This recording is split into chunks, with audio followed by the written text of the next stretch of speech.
ئەنفال برینێکی نەتەوەیی سەردڵی دایکان. ئەنفال کۆمەڵکوژکردنی کورد بوو لە 8 قۆناغدا، بە کۆمەڵکوژی لە دۆڵی جافایەتی دەستی پێکرد و بە ناوچەکانی قەرەداغ، گەرمیان، ئاوگەیزەی بچووک، دۆڵ و چیاکانی شەقڵاو و ڕەواندز و بە بادینانیش کۆتایی پێهات. لە شاڵاوەکەدا 182,000 کەس لە باشووری کوردستان ئەنفال کران.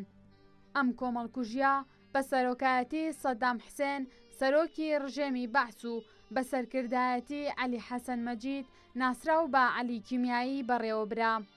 ئەنفال تەنها کردەوەی ڕژێمی بەعس نەبوو بەرامبەر بە گەلی کورد، بەڵام پێناسی هێرشێکی هۆڤانەیە بۆ سەر ئەو گەلە. شێوازێکی پەلاماردانی وێرانکەر و بەکارهێنانی توندوتیژی و کۆمەڵکوژی بوو کە برین و ترسەکەی تا ئێستا درێژە دەکێشێت. ئەنفال کە کۆکراوەی نەفلە بە واتای غەنیمە دەستکەوت دێت، ناوی 8ەم سوورەتی قورئانی ئاینی ئیسلامە. ئەم ئایەتە لە کاتی شەڕ و تاڵانیدا بۆ دەستگرتن بوو بەسەر ماڵ و سامانی کافراندا. بۆیەش لەسەر حکمی ئەم ئاەتە شەڕکەران لە کاتی فتوحات و شەردژی ناموسڵمانەکان دەستیان دەکرد بە تاڵانی و تەنانەت ژن و منداڵیشیان وەک جاریە کۆیلا بۆ خۆیان دەبرد. لەمەوە دەردەکەوێت لە ژێر ناوی ئەنفالدا ئەو کۆمەڵکوژیەی بەسەر گەلی کورد لە باشووری کوردستاندا هات بۆ لەناوبردن و تاڵانکردن و بردننی ژن و منداڵەکان بوو.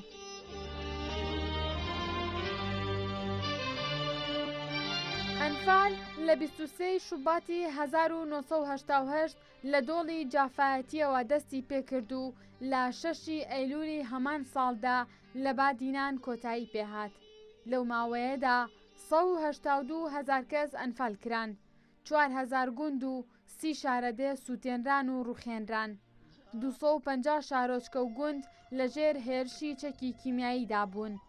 1756 قوتابخانە، 270 نەخۆشخانە، نزیکەی 3,000 مزگەوت و 27 کڵێسا وێران کران. زیاتر لە 2 ملیۆن مەڕ و ماڵات تاڵان کران. 2,000 کەس لە مەسیحیە ئاشووریەکان لەگەڵ کورددا بوونە قوربانی گازە ژەهراویەکان. هەروەها ژینگە و سروشتی ئەو ناوچانەی کە ئەنفالی تێدا بەڕێوە برا تێکدرا. قۆناغی سێیەمی ئەنفال ئەنفالی گەرمیان یاخود ئەنفالی ڕەش بەرفراوانترین و قورسترین قۆناغی ئەنفال بوو. لە 7 نیسانی 1970 دەستی پێکرد و هەموو ناوچەکانی چەمچەماڵ، سەنگاو، کفری، کەلار، زنانە، قادرکەرەم، دووس، پێباس، تیلەکۆ و لەیلانی گرتەوە و زیاتر لە 500 گوند و 4 شارەدێ وێران بوون. بەدەیان 1000 کەس برانە بیابانەکانی عەرعەر و زیندانەکانی نوگرە سەلمان و زیندە بەچاڵ کران کە هەتا ئێستاش ڕووفاتی بە هەزارانیان نەگەڕێنراونەتەوە و بەشێک لە خێزانەکان ئێشتا بە ئومێدی هاتنەوەی کەسوکار و ڕۆڵەکانیان دەژین. تەنها لە 14 نیسانی ئەو ساڵەدا نزیکەی 20,000 کەس لە ژن، پیاو، پیر و مناڵ لە گوندی ملەسوورەوە گواسترانەوە بۆ قەڵای سەربازی قۆرەتوو. دواتر بەرەو نوگرە سەلمان و دووبز و تۆبزاوە گواسترانەوە و کۆمەڵکوژ کران و زیندانی کران. دوای 19 ساڵ لە تاوانی ئەنفال و 15 ساڵ لە هەبوونی پەرلەمانی هەرێمی کوردستان لە 14 نیسانی 2007دا بڕیاردرا 14 نیسانی هەموو ساڵێک بکرێتە ڕۆژی ئەنفال. پیرۆز کەریم ساڵح ڕزگاربوویەکی ئەنفالە، دانیشتووی گوندی لفتی ئاغایە لە گەرمیان، لە دایکبووی ساڵی 1953. لە بیرەوەریەکانی خۆیەوە باسی ئەنفالی گەرمیانمان بۆ دەکات و وەها دەست پێ دەکات. ئەزانیت چوو لە ئەوە 3-4 ژناوە کەرە ڕۆیی دوو لە ڕێژم لە قاتەکۆ ڕێمان چشمان نەهاوت بەرایوارانێکی مەغریبی نەهاتن هەوەڵاوتیان حەوەڵا گردیانە بردیان 6 ژن و مێردە منارێک ڕۆی ئیتر ناتن وەڵا کەس کە 15 ڕۆژی پێچوتیان وەڵا جێشتێ پاکەتان کوژن ئێوە نان پێشمەرگاون و ئێوە دانشتانە بار ناکەن بێنە دوو زۆ و پاکن باکو مەڕمان سیارەمان باخمان بۆ چۆن منێمە بڕۆنەوە بڕێم ناویردەی کۆرپۆ بڕۆین بۆ جەوە بۆ دۆست هەلە برسی ئامرد خەرجی ڕێ و خۆی لەقبی ناتوانانی ئیدارە بکەوانێ وەڵای تر هاتین و وڵاتەمان کردی تر تەیارە هات ڕەمیمانێکم بەخوات لە ڕێسترا بۆ ئەی چەمەکە ڕۆیمان مەرجەیەکمان کردی مەرجەیە ترمان کردی مەرجەی ترمان کردی و خای هەلای سەرمان کردی هات وتیان تەقەیەکیان کەوتیارە وەڵا کۆپتەرە جا تەقەیەکیان بکرایە و خۆمانمانە شاند بەخوا برز بابان تەباق وێستا بەخوا نانماوە تەروینەوە دووکاریاکەم وەڵا ڕامانە کردە منجووە سەرمان کردی هات ژرێکمان چوارانمان ڕۆین بۆ چیلی ئەلەی چەمە دار بێرە خۆشکەکەم هەر چواری سیانی خۆش شاردۆیەکێکی هات بێت بۆ مار بێجە کوڕەکەمە کوژە ئیستا تەیارە نای هەمە خۆشیدی وەڵا فارش کریا دایک کرد بمرەیە وەڵا بۆ خۆی هات دای لە پیرەژنەکە کوتۆمەتیک لە چاوریش دوانزەی کوشتێکی جامەزای منم تەیارەیە دەڕاستەیە ڕانی ئەویانش کوشت وەڵا بخۆی تر هات کوشتیانی ئەحمەد وتی تەقاکە ئەمە چ کەسای لە مەرجەیەکە ئەحمەد مۆ قوربان ئەحمەد بێمە دەرتە تەقەمەکەەوە قڕان بێسە سیان تر تێرە پاکەمان کوژن های لە مەرجەیە گشتی منال مێزەکە دوو لە ڕێژم و پسێکاتە خۆە لە تی ناخکێن پیاەکمان گورچە جارە مەسنی ئاوی کڕۆ هێوە دەکرد ناو مەرجەکەەوە ئەی دە مناڵەکانتان تەرکە ئەوە سەرێمە ئاریاخوا سەر کافرەکانان وەڵا ڕاما کرد بەخوا هاتی شێت جێشی نەوجلو هاتن ئەلێ خڕەکە شەڕیانەکردێنمان پێشمەرگە شەڕێک لاوەیەکەمان حەیاتەکە وەڵا ئێوارانێک وەڵا ڕاما کرد ڕۆیمە وتیان جێشتی وەڵا جێشتێ داما کێشار ڕۆیمە قڕان چمە مەرجەکە قن تۆپەکە دای لە دەسمەیەمێک زامەر ئەی کابرا لێنمانای پیاوەکەی خۆ ڕاما کرد چما بۆ وارانی دە 12 ڕۆژە وارانیمان هاتمانەوە تکێنان دانە چمانەدا و جوزگان و تفاقمەدا و پینەکە هەم ڕامانە کرد بەخوا وتیان هات ئەرە وەڵا گەیە ئاوایەکەتە دێ لە وارانی و ڕاکە بڕۆ بۆ هین کەریم باستان لە کەریم باستانە ڕاما کرد بۆ ئاوبارگ لە ئاوبارگ و ڕاما کرد بۆ کوێ ڕاما کرد چما بۆ قارکەرە لە قارکەرەمیش چمانەکەی شێخ برایم هەتا توانی لێمانی قایم کرد و لێمانی دەرکرد و ئەوەی خاوەنی لە دۆخە کەشتیان پار کریا ڕوو ئەخوا من سێک کوڕمی مکەم دوو کەنشکی کەنشکەی سەلێرەوی بەیان شوبراکە مەزانم شوبراوە باز بینە بەیانەکەم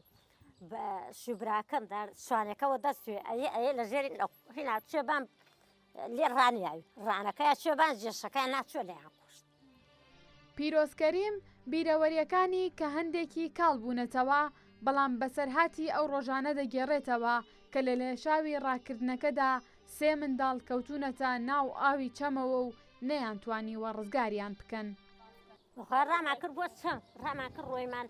سێ منارماوە بەرچا و خۆمان ئاوەکە بردن وێریانەکە بەخواوانە مەزانی کۆپتەران